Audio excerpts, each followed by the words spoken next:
Hello बच्चों, चलिए प्रश्न पढ़ते हैं। एम द्रव्यमान का एक बिंदु कण एक खुदरे पथ पी क्यू आर पर चल रहा है।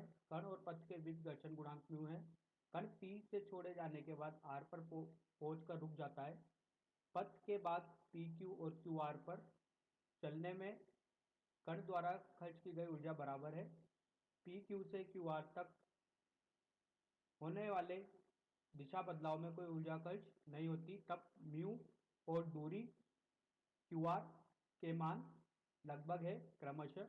यहाँ पर अपन को म्यू का मान और क्यू आर तक की जो दूरी है एक्स वो बताना है। और बताया गया है कि पथ के बाद पी क्यू और क्यू आर में जब कण चलता है तो ऊर्जा हानि कैसी होती है, बराबर होती है। अपन को घर्षण गुणांक म्यू दिया गया है। चलिए बच्चों, प्रश्न के लिए मुख्य उदाहरण की चर्चा करते हैं। मुख्य अवधारणा देखिए बच्चों, कार्य ऊर्जा प्रमेय से अपन जानते हैं सभी बलों द्वारा किया गया कार्य ये बराबर होता है गतिज ऊर्जा में परिवर्तन के।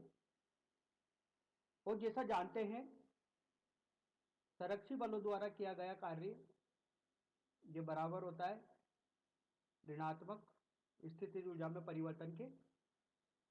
अब देखिए यहां पर आगे की तरफ, अगर निकाय में केवल असंरक्षी बल हो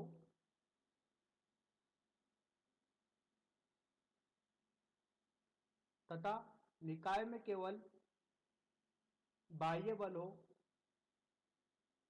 तो इनके द्वारा किया गया कार्य जो दिया जाता है वह कुल ऊर्जा में परिवर्तन के दिया जाता है। और कुल ऊर्जा होती है स्थितिज गतिज ऊर्जा में परिवर्तन धन स्थितिज ऊर्जा में परिवर्तन।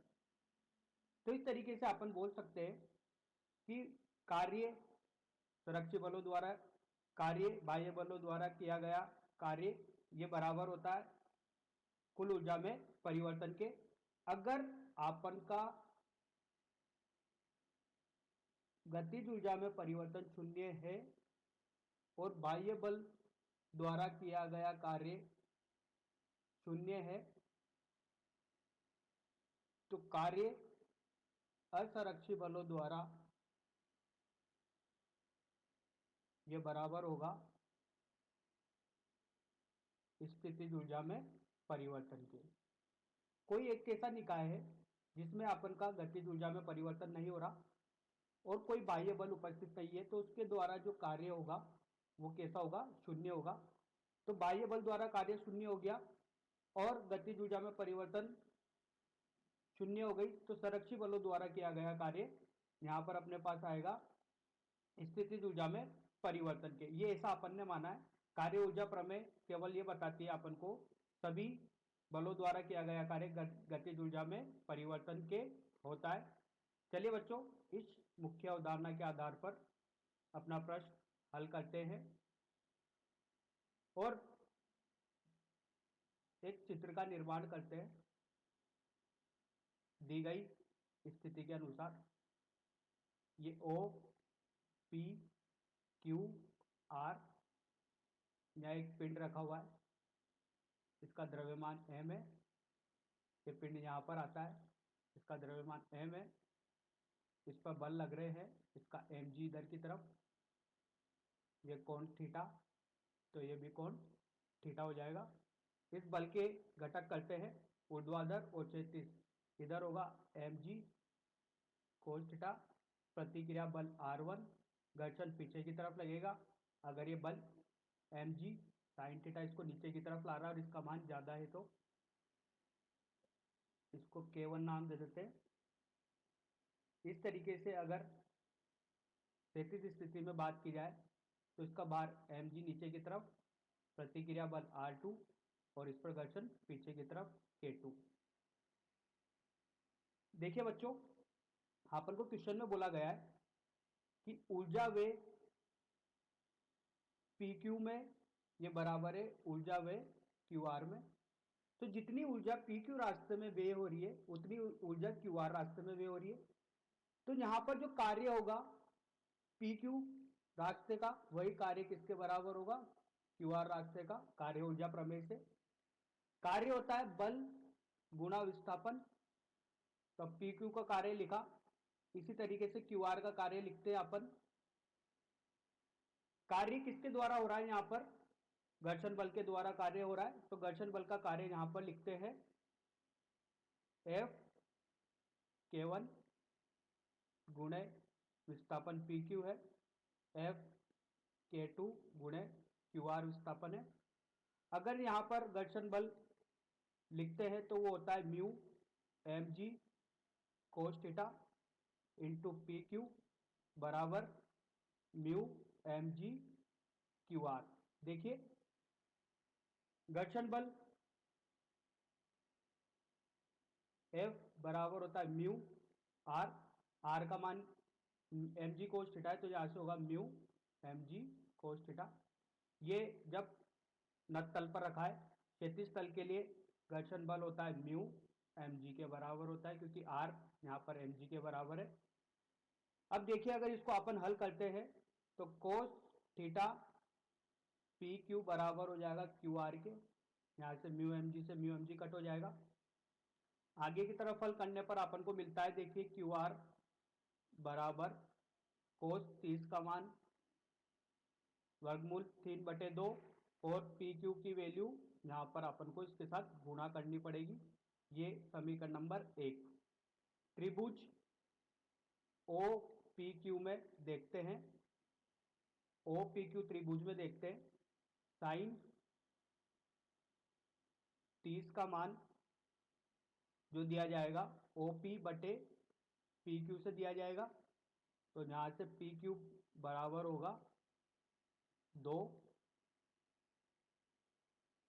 गुणा 2, पी क्यू का मान आया अपने पास 4 मीटर के। पी क्यू आ गया, पी क्यू का मान समीकरण नंबर 1 में रखते हैं, तो क्यू आर निकल के आएगा क्यू आर बराबर वर्गमूल 3/2 गुणे 4, क्यू आर का मान आ गया अपने पास 3.45 मीटर। क्यू आर वही दूरी है जो अपन को निकालनी थी क्यू से आर तक की, जिसको अब प्रदर्शित किया है क्वेश्चन में एक्स से। एक्स का मान 3.45 मीटर। बच्चों इसी तरीके से घर्षण गुणांक का मान निकालना है। चलिए घर्षण गुणांक का मान निकालते हैं। अब ऊर्जा संरक्षण के नियम को वापस लाते हैं और इस नियम के सहायता से घर्षण गुणांक का मान निकालने का, देखिए जो स्थितिज ऊर्जा में इस चित्र में कण यहां पर रखा हुआ है, जब ये कण नीचे आएगा तो इसकी स्थितिज ऊर्जा में ह्रास होगा। ये स्थितिज ऊर्जा में ह्रास या स्थित ऊर्जा में कमी किसके बराबर होगा, घर्षण बल द्वारा किया गया कार्य का। तो यहां से अपन लिख सकते हैं कुल स्थितिज, या मुख्य उदाहरण में भी अपन ने देखा है ऊर्जा में कमी बराबर घर्षण बल द्वारा किया गया कार्य। कुल उस स्थिति ऊर्जा में कमी एम जी के घर्षण बल द्वारा किया गया दो रास्ते पे होगा। एक तो रास्ता होगा पी क्यू, दूसरा रास्ता होगा क्यू आर, दोनों में कार्य होगा। दोनों का कार्य अपन ने निकाला है, इनको लिखते हैं mu M G cos theta into P Q धन mu M G Q R. इनका मान रखते हैं म्यू एम जी